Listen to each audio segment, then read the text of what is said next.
Yeah, so I wanted to show you this pretty cool thing I made. So if I put Y here, so it's basically a map that is being created using some pretty cool algorithms. So these are just rooms that I make randomly now. What I'm going to do is then make a maze within this map using something called depth first search. So it has a little bit of randomness to it, and it can create these pretty engaging and then complicated mazes. And then you'll notice that the actual rooms are not connected, so we use this algorithm called breadth first search to connect the rooms. So you see there, everything is getting connected. It'd be kind of hard to see what's going on there, so I'll do a more extreme example so you can see how the breadth first search algorithm works. That doesn't really matter there. Oh, create the rectangles, some random rectangles again. Alright, that one looks pretty good. Man, how big is this rectangle going to be, dude? Alright, now draw this path. Now you can see how this breadth first search works. So it's scattering around trying to find this path so it can connect. Now this one's scattering around so it can find this path to connect, and it's trying to find the shortest way to get there. Notice it ignores these other objects because it wants to connect to this path.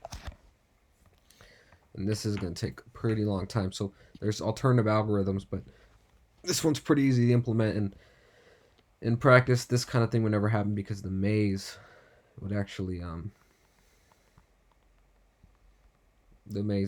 be um, all over the map. Okay, look at this. Come on, baby. So that's the path to there. Now this thing's trying to connect, and it starts from the perimeter of the object, so it always gets the best path to the object. Now this one's probably going to connect here. Right, that'll be the fastest way to get into the path that we just extended out. Boom. Oh, this one's kind of slow.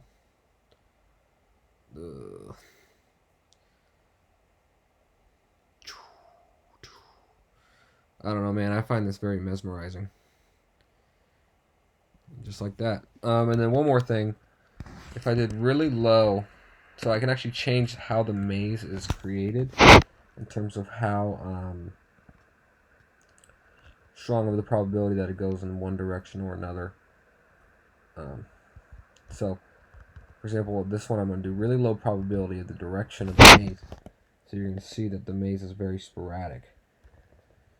Like this maze is just like going all over the place, has no real rhyme or reason, or it's just this beautiful mess. It's so cool, man. Like, it's the coolest thing. Okay, and then we'll connect the rooms. It's gonna be a lot easier because the rooms don't really have that much they have to connect to.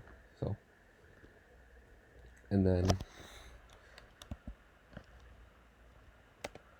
so now versus if I'm gonna put in a really high directional probability, and you're gonna see that these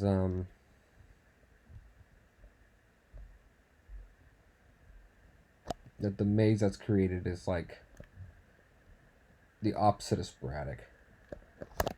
So watch this. I mean, it just covers the edges, and once it hits an object, it bounces. So you're going to see that in the maze when it hits something like here, boom, bounce, bounce, bounce, bounce, bounce. But it never really goes in any random direction. It almost just reacts to the momentum, like of the object being reflected. Boom. And you connect everything. Find the shortest paths. Everything's pretty much connected, so it's very quick. Yeah, and that's pretty much all I made, man. If you watch this